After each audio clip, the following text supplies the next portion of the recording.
नमस्कार दोस्तों, financial ratio के इस वीडियो में आपका बहुत बहुत स्वागत है। यहाँ पर हम सीखने वाले हैं लेवरेज रेशियो में थर्ड पार्ट, जो कि है डेट टू एसेट रेशियो। पिछले वीडियो में हमने देखा कि डेट टू इक्विटी रेशियो क्या होता है, कैसे इसका यूज़ किया जाता है, कितना डेट टू इक्विटी रेशियो रहना चाहिए किसी भी कंपनी का जब भी हम किसी कंपनी में इन्वेस्ट करने की सोचते हैं।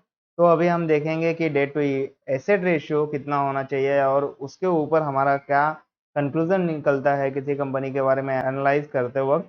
तो वो सारी चीज़ें हम इस वीडियो में समझने वाले हैं और फंडामेंटल एनालिसिस करते वक्त डेट टू एसेट रेशियो का किस तरह से यूज़ करना चाहिए, किस तरह से अपने डिसीजन मेक के लिए यूज़ करना चाहिए, वो सारी चीज़ें हम इस वीडियो में कवर करने वाले हैं। तो जैसे कि आपने ऑलरेडी देखा है कि फाइनेंशियल रेशियोज में प्रॉफिटेबिलिटी रेशियो, लेवरेज रेशियो अभी करंटली चालू है, फिर इसके बाद वैल्यूएशन रेशियो पर वीडियो बनने वाले हैं, एंड ऑपरेटिंग रेशियो। तो ये चार मेजर रेशियोज हैं जिसका उपयोग हम फंडामेंटल एनालिसिस करते वक्त करते हैं। किसी भी कंपनी का फंडामेंटल एनालिसिस करते वक्त हम इन सारे रेशियोज का उपयोग करते हैं, ठीक है। तो जिसमें हम अभी सीख रहे हैं लेवरेज रेशियो। लेवरेज रेशियो में पिछले वीडियो में आपने देखा कि interest coverage ratio and debt to equity ratio cover हो चुके हैं, एंड अभी जो हम सीखने वाले हैं debt to asset ratio and then financial leverage ratio. तो ये सारे लेवरेज रेशियो में आपके कवर हो जाएंगे। तो अभी फिलहाल हम सीखने वाले हैं डेट टू एसेट रेशियो, ठीक है। तो चलिए देखते हैं डेट टू एसेट रेशियो होता क्या है, किस तरह से इसे कैलकुलेट किया जाता है। तो basically debt to asset ratio जो होता है total debt divided by total asset. पिछले वीडियो में हमने जो देखा था कि डेट टू इक्विटी रेशियो मतलब total debt divided by the total share holder equity capital, ठीक है। तो total share holder equity capital की जगह पे यहाँ पे टोटल एसेट आ गया है। मतलब कंपनी के बाद जो टोटल एसेट है उसका कितना परसेंटेज अमाउंट कंपनी ने डेट लेके रखा हुआ है, कर्ज लेके रखा हुआ है, वो चीज़ें आपको यहाँ पे समझ में आती है। तो ये परसेंटेज जितना ज़्यादा होगा उतना ज़्यादा रिस्की होता है इन्वेस्टर्स के लिए, और उतना ज़्यादा रिस्की होने की वजह से आपका जो इन्वेस्टमेंट होता है वो हाई रिस्क में चला जाता है। तो दैट डिपेंड्स कि कितना परसेंटेज डेट कंपनी के ऊपर है as compare to its total asset, ठीक है। तो इसे कैलकुलेट कैसे करते हैं, जैसे कि मैंने लास्ट वीडियो में भी आपको बताया था कि टोटल डेट कैसे कैलकुलेट करते हैं। आपको बैलेंस शीट ओपन करना है उस पर्टिकुलर कंपनी का, लेट्स से कि रिलायंस इंडस्ट्रीज का हम बैलेंस शीट ओपन करेंगे, एंड रिलायंस इंडस्ट्री का बैलेंस शीट ओपन करने के बाद वहाँ पे short term borrowing and long term borrowing जो वैल्यूज होंगे उसको ऐड कर लेंगे, ठीक है। तो ये आपका टोटल डेट आ जाएगा, long term borrowing and short term borrowing, ठीक है। एस टी लिखता हूँ, S T borrowing, short term borrowing, ठीक है। ये यहाँ पे डायरेक्टली, तो ये long term borrowing and short term borrowing का ऐड कर दो तो टोटल डेट मिल जाएगा आपको बैलेंस शीट से। एंड वहीं पे बैलेंस शीट में ही आपको टोटल एसेट भी मिल जाएगा कि टोटल एसेट कितने हैं, current asset, non current asset, जो भी है टोटल एसेट आपको वहाँ पे मिल जाएंगे और उसका रेशियो आप निकाल सकते हो, ठीक है। तो फॉर एग्जांपल अभी एक छोटा सा एग्जांपल ले लेते हैं यहीं पे, ठीक है। एक बेसिक एग्जांपल लेते हैं, लेट्स से कि एक एबीसी कंपनी है, ठीक है। एबीसी कंपनी है जिसका डेट टू एसेट रेशियो निकालना है आपको, ठीक है। डेट टू एसेट रेशियो निकालना है। लेट्स से कि इसका डेट जो है ऑलमोस्ट 500 करोड़ में है, ठीक है। 500 करोड़ का टोटल डेट है, एंड इसके बाद टोटल एसेट जो है, टोटल एसेट है 1000 सी आर का, ठीक है। तो 1000 सीआर का टोटल एसेट हो गया एंड डेट जो है 500 करोड़ का हो गया।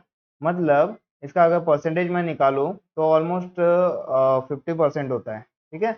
इसका मतलब क्या हो रहा है कि कंपनी के पास जितने एसेट हैं, ठीक है, उस वैल्यू का 50% कंपनी ने डेट लिया हुआ है, ठीक है। इसका मतलब ये हो रहा है कि कंपनी के पास 50% अमाउंट जो है, 50% अमाउंट जो है वो अब कुछ क्रेडिटर्स के द्वारा, लाइक बड़े बड़े फाइनेंशियल इंस्टीट्यूशंस हो गए या फिर आरबीआई हो गई जो बड़े बड़े बैंकों को फाइनेंस करती है। तो इस तरह के जो फाइनेंसर्स होते हैं, ठीक है, उनके द्वारा दिए हुए कर्ज को टोटल डेट में गिना जाता है। और यहाँ पे जैसा कि देख सकते हैं इस एबीसी कंपनी में 50% जो है टोटल एसेट का 50% तो डेट लिया हुआ है, अगर इस डेट को चुकाने की जरूरत पड़ जाए तो 50% इसमें से माइनस हो जाएगा, मतलब फिर कंपनी के पास 500 करोड़ ही बचेंगे। ठीक है, तो ये बेसिक सा एग्जांपल आपको समझ में आ गया। मतलब कंपनी के पास इनफ अमाउंट है एसेट को बेच के, अगर ये अपने डेट को चुकाने की कोशिश करते हैं तो भी कंपनी दिवालिया नहीं होगी, बैंकरप्ट नहीं होगी। ठीक है, इसी के अगेंस्ट में अगर मैं दूसरा एग्जांपल लूँ, ठीक है, यहाँ पे अगर मैं दूसरे एग्जांपल से समझाने की कोशिश करूँ, लेट्स से यहाँ पे जो 500 करोड़ का टोटल डेट लिया था, तो लेट्स से कि यहाँ पे 600 करोड़ का टोटल डेट है। ठीक है, एंड कंपनी के पास लेट्स से कि 450 करोड़ का टोटल एसेट है। ठीक है, तो यहाँ पे आप डायरेक्टली देख सकते हो कि भैया 450 करोड़ से ज़्यादा है ये 600 करोड़, मतलब अगर आप इसका परसेंटेज निकालोगे, ठीक है, तो ये ऑलमोस्ट 133% का होता है। एंड इसका मतलब ये होता है कि अगर डेट टू इक्विटी रेशियो 133%, मतलब 100% से ज़्यादा हो, तो इसका मतलब क्या हो जाएगा कि डेट टू इक्विटी रेशियो जो है वो बहुत ही रिस्की है, बहुत ही हाई रिस्की है, कि कभी भी कंपनी अगर अपने डेट को चुकाने में सक्षम नहीं रही तो कंपनी बैंकरप्ट हो सकती है। अपने एसेट को बेचकर, अपने रिजर्व को बेचकर, सारी चीज़ों को करने के बाद भी कंपनी अगर अपने कर्ज को नहीं चुका पा रही है तो डेफिनेटली कंपनी बैंकरप्ट घोषित कर दी जाएगी, अनाउंस कर दी जाएगी। ठीक है, तो ये एक बहुत बड़ा रिस्क होता है। जब भी आप डेट टू एसेट रेशियो देखें तो डेफिनेटली आपको देखना है कि ये मतलब जितना जितना कम हो सकता है उतना कम होना चाहिए, लाइक 20% हो, 30% हो तो ज़्यादा प्रेफरेबल हो जाएगा। एंड अगर ये 80% 90% हो तो बहुत कॉशियस रहना पड़ता है। तो जितना जितना कम होगा debt to asset ratio percentage के टर्म में, उतना ज़्यादा अच्छा है। एंड रेशियो की अगर बात करें तो definitely debt to asset ratio जो है वो 1 से कम रहना चाहिए। 1 से कम रहेगा तो क्या उसका मीनिंग क्या निकलता है, अगर ये वैल्यू मेरा 1 से कम है, इसका मतलब क्या हो रहा है, अगर ये जो रेशियो है अगर वो मेरा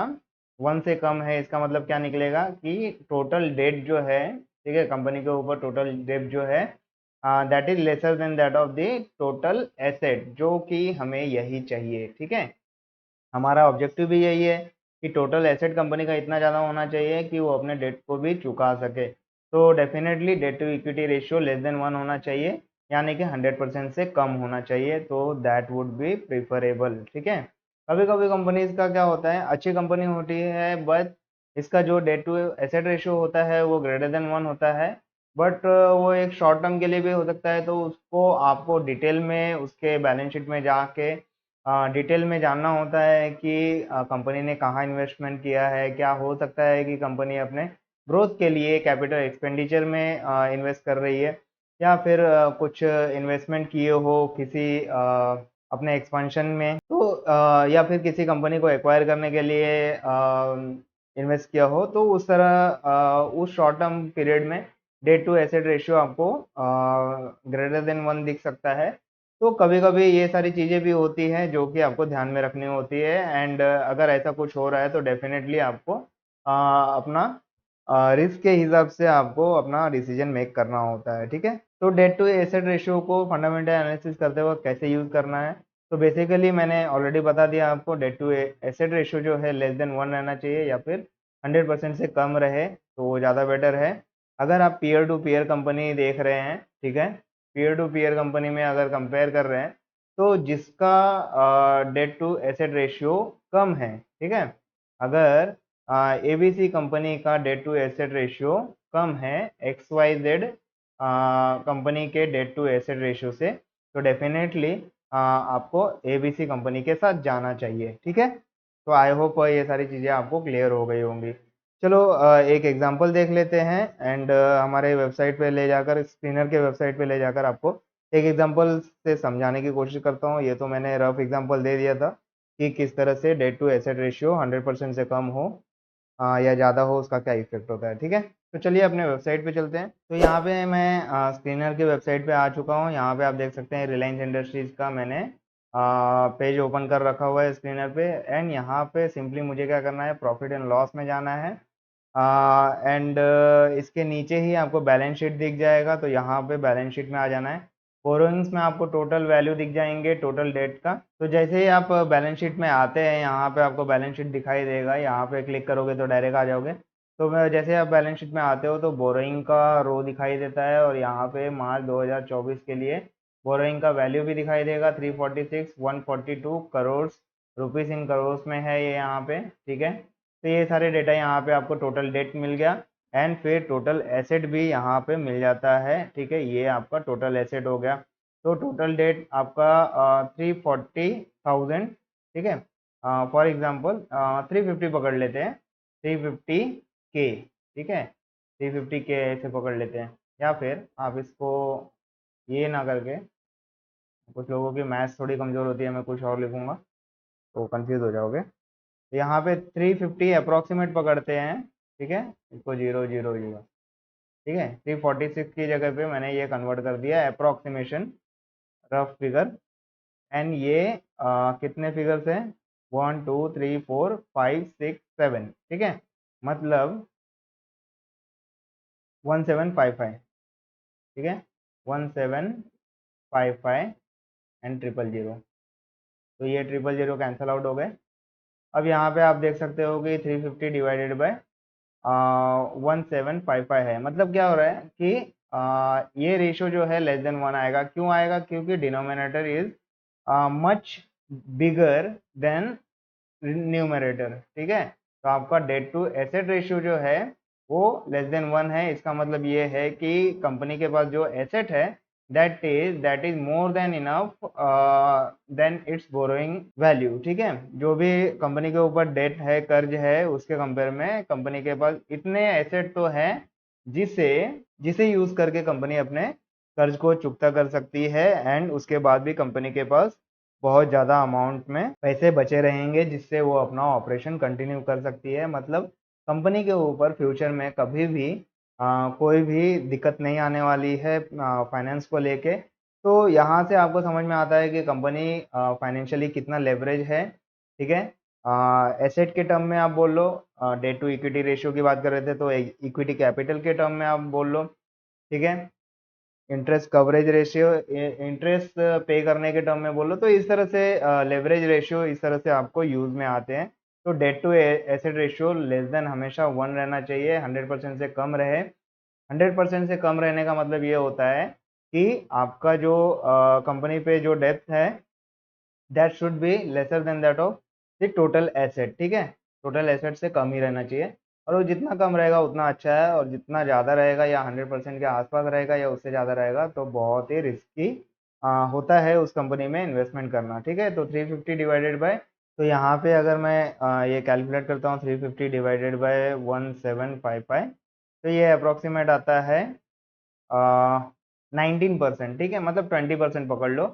तो यहाँ पे आप ऐसा कह सकते हो कि कंपनी का जो डेट है वो 20% है टोटल एसेट के, ठीक है। टोटल एसेट का 20% कंपनी के ऊपर डेप्ट है। मतलब अगर 20% वो टोटल एसेट में से पे भी कर देती है, फिर भी उसके पास, कंपनी के पास 80% अमाउंट बचते हैं इसके टोटल एसेट के, ठीक है। इसका मतलब क्या हो रहा है कि कंपनी इतनी स्ट्रांग है कि वो अपने डेट को एक नेगेटिव सिचुएशन में डेट को कंप्लीटली पे करने के बाद भी स्ट्रांग पोजीशन में मार्केट में खड़ी रह सकती है। तो इस तरह से आप अपना व्यू बनाते हैं डेट टू एसेट रेशियो का यूज़ करके। पीयर टू पीयर कंपनी ले ले या फिर एक स्टैंड अलोन कंपनी के बारे में अगर आप बात कर रहे हो, तो इस तरह से डेट टू एसेट रेशियो का यूज़ करके आप फंडामेंटली अपना डिसीजन मेक कर सकते हो।